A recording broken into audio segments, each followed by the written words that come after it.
Today we are in a suburb of Los Angeles, visiting with alumni of a very special program that provides housing and assistance for young people who've aged out of our foster care system. The people being interviewed are not actors. Here are their stories. I lived here for 18 months. I graduated the program. I was basically homeless when they took me in. They offered me a job. Now I'm working as a maintenance worker for them. So I pretty much learned how to do everything from install drywall to installing an outlet, working with the snake for plumbing. So just basically skills I'm gonna take on with me, yeah. I hear you're a wonderful artist. Art's pretty much kept me out of trouble. Art and music. I could sit at home Sunday and just hang around with my daughter, listen to music, eat some pizza, and paint all day. The perfect life for me. I wouldn't want to be doing nothing else. Wait, Dayzee. Wait. Explain it to me. All right. When a foster child turns 18, they're legally on their own. So wherever they're going, they have to hope that they can stay there. And they've got to hang on to whatever it is and wherever it is, because oftentimes there's nowhere they can go back to. You got to live here. I did indeed. What was that like? Amazing. I got to find me and who Laquita was outside of that stereotype or that title of foster care. And you, when you were living here, you were here with your little boy.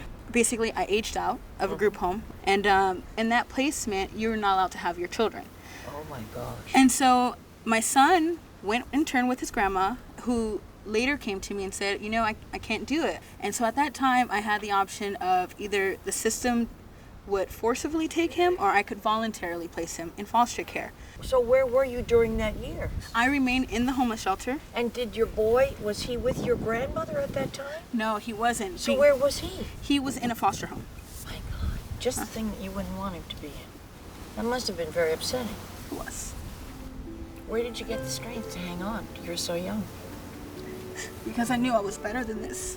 I knew that it was my job to be a mom first to my son, and then to be a person for me. That's what did it for me. I just knew that there's greater things. It was more important to smile every day than to cry every day.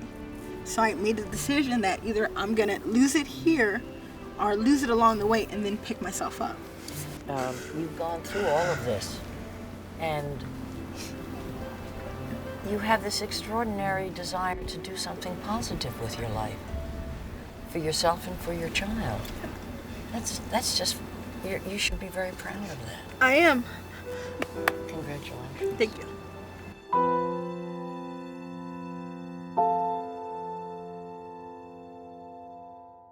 You're in architecture. Yeah, that was my major in college. How did you start out or in the foster care system? What happened in your life? My birth mother dropped me off at my aunt's house, I believe, when I was about 6 months. Said she was gonna, go purchase a baby bed for me or something of that nature, and never came back. My aunt felt that I was too much of a challenge to deal with. So after 6 months, she put me up into the foster care system. And so by the time I was 2 years old, I had arrived at my fourth caretaker, but I stayed with her from 2 years old all the way to 17. My foster mother was a woman who genuinely believed that we could make something of our lives. She did as much as she could to expose me to the world, and the other options that I had available to me, so that internally I could make a decision. If you could have any wish, if you could have a dream, which I know you have a dream, but you could wave a magic wand, let's say, and just say, boom, here it is. What would you like to see? My greatest dream would have been for my foster mother to be able to live longer to see what I'm going to do with the rest of my life. I had to bury my foster mother, my mother, last year. I wish she could have seen the fruits of her labor in a greater capacity. I bought my first home, a condo at 23. I wish she was there, so she could have the sense of pride that I had. That is what I wish, and I love her for that.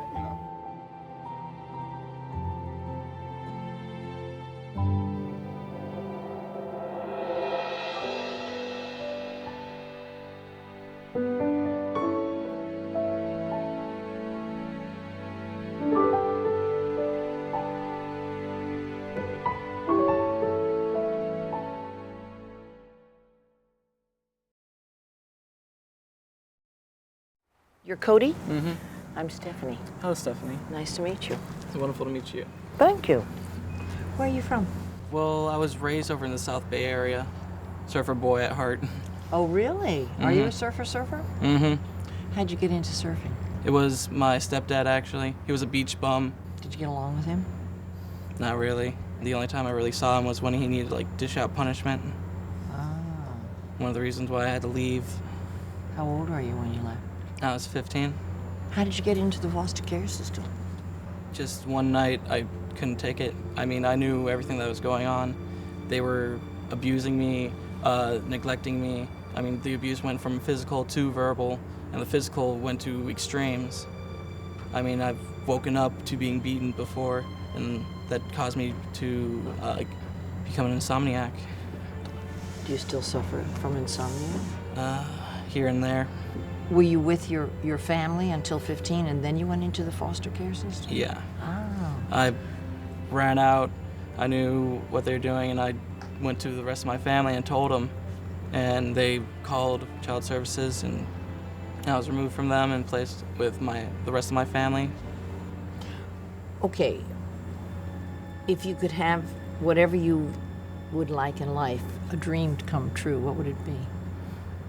To not be alone during the holidays. Holidays are some of the hardest times for me.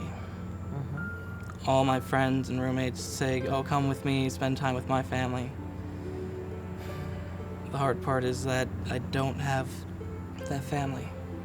I don't have the family to invite other people to say, hey, come with me.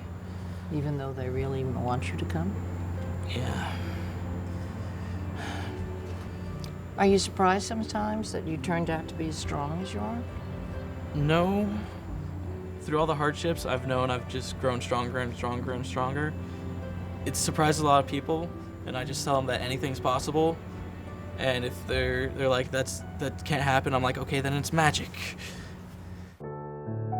My story starts at 4 years old. And that day is where I distinctly remember that I was taken away from my home and placed into another one. Now, at that age, you can adapt, children adapt. I miss my old home, but okay, here I am now. Let's just get down to it, I started calling this person mom and this person dad, and these are my brothers and these are my sisters. To go to a new school, these are my teachers, okay, but then when you come home again, your stuff is packed up and you're moving again. When I was 14, I went to Pomona DCFS, check out my file, and there I came across the statistics for foster youth that have been through, multiple homes. As I thought about that, and as I was reading that, I knew I couldn't do that. I couldn't become a statistic. Was there anybody when you were in high school, because you were floating around in different homes, was there any teacher that inspired you? My coach. He's very competitive, and he wanted me to push myself. Track was, kind of like my savior. That's how I let all my energy out and things like that. We're in this big race, and I was the, anchor leg against one of the top runners in the nation at that time, and I had lost. And I threw a fit. I threw the baton down, and it was very unsportsmanlike. And he came up to me, and he was very disappointed in me. And there was a meet that we were looking forward to after this meet that we spent our whole season gearing up to. We were defending our league championship, and I wanted it bad. That was the race that I wanted to be in. And he told me I couldn't run in that race because of the way I acted like. And and it just showed me that every action has a consequence. And, he told me why, and I was mad at him for I don't know how long. I didn't look at him, I didn't talk to him, but I understood what he was trying to do. Well, you were lucky to have him, but you were smart enough when you heard the right advice not to throw it away and to make it something positive. Luckily for me, that situation was on the track. As opposed to, with a gun or, in some kind of gang. He gave me the right advice, and with that, I think I would have been okay. Did he let you run in the race? He did. He did. Thank you so You're much, very Dee. welcome. That's great.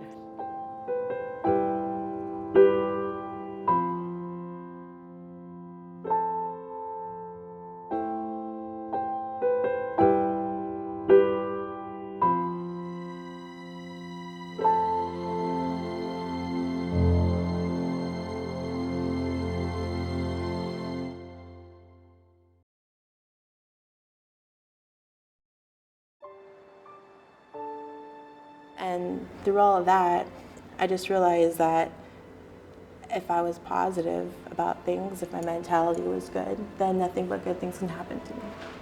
I was 5, so to be suddenly taken away from your mother and placed into someone's care, even though that person is said to be a relative, it was very difficult for me. Just over the years, I had always been an advocate, stood up for those less advantaged, and it was just a passion of mine. And of course, my experience, knowing that there's so much need, I felt like I wanted to be a part of changing that. And what else did you learn here? A lot. I mean, since my family wasn't very supportive of me and, had definitely a struggle with our relationship, I didn't trust others. I had issues with trusting others. Would you say that was a result of your relationship or lack of relationship with your mother and definitely and my your mother. dad? Is your mother still alive? Yeah, my mother is still alive. And what about your dad? And my dad is. Do you ever speak to them or communicate with them? Yeah, my dad actually have a good relationship with, talk to him at least once a week. And he's, apologized for the situation and, has been active in my life since I was a freshman in high school. So it's been many years. Wow. With my mother, we're still working on our relationship. And we're working on it, Have you forgiven her? I have. Is that hard? Not long ago, though. Yeah, I know. Yeah. That's part of growing up, though, isn't it? And I also think that she kind of did the best with what she had. And I realized that as well. I'm just trying to support her and her growth as well as mine. So. When you were in high school, was there any one professor or teacher, or when you were in college, that kind of inspired you? I think my 4th grade teacher, yeah, because I was right after I entered care, and so it was a struggle. My behavior was all over the place. I mean, because although my mom wasn't appropriate, to parent me and my sister, I still missed her and longed for her, so I acted out in school. And my 4th grade teacher just talked to me and told me it's not my fault, whatever the situation is, and just to basically be responsible for my actions and for myself that day forward. And so I've kind of held on to that. Do you remember her name? Yes, Miss Ford. I actually sent her a letter 2 years ago. Yeah, to thank her and to let her know I was in grad school at the time. And just let her know that I held on to those words and I haven't forgotten them. My major is in criminal justice and law and just helping children. So I want to be a child advocacy lawyer. Wow. So law school could help me with that. It certainly could. Do you ever see your parents? My parents, never. Are they both alive? My mom, I learned deceased about 4 years ago now, and my dad is in and out of prison. Were you together at any time with one of your siblings? Well, me personally, I was with one of my siblings, the second oldest, for about 7 years, and then the other 4 lived together their whole lives since they were babies. You're with your older brother for a while, and then were you split? I was there for a year, and then they just kept moving me until I finally moved in with some of my friends, and his parents took care of me.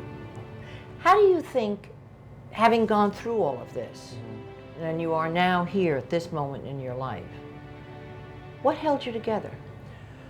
I could honestly say that when I finally emancipated, I met up with an organization, and they really helped push me and guide me to go into college and really becoming what I really am today. Where did you get this determination? I guess I didn't want to be what my parents were. So I wanted to make something myself, and my kids, I didn't want them to grow up the same way I did.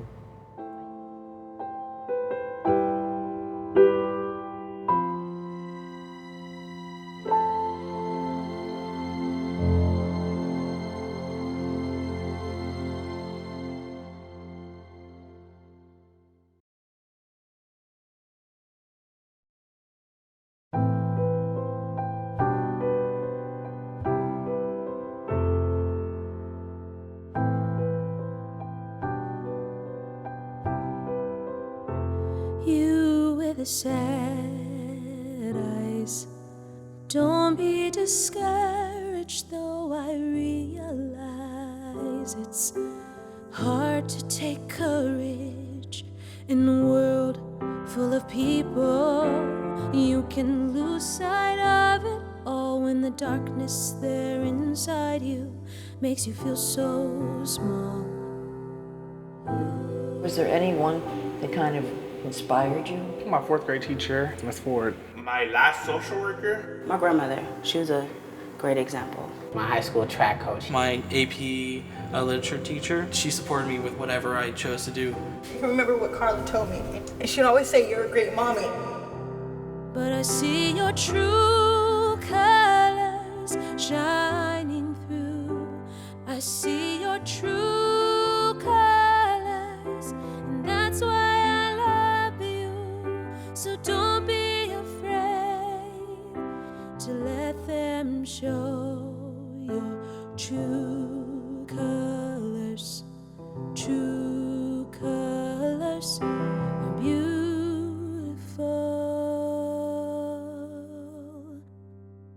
like a rainbow. Y'all know him as our homeboy, Ricardo, who did this amazing painting. they gave me this wall as a canvas, and I did my hands just to signify like our unity, because we're all here to make something beautiful together. I can't remember when I last saw you laughing. If this world makes you crazy and you've taken all you can bear, you call me up, 'cause you know I'll be there. I see your true colors shining through. I see your true colors. That's why I love you. So don't be afraid to let them show your true colors. True colors are beautiful,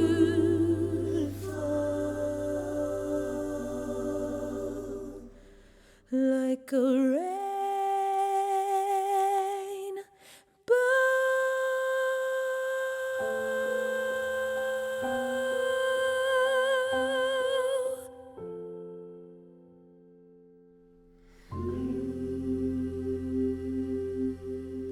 The stories you've just heard are from foster youth in programs offered by United Friends of the Children, a nonprofit organization in Los Angeles.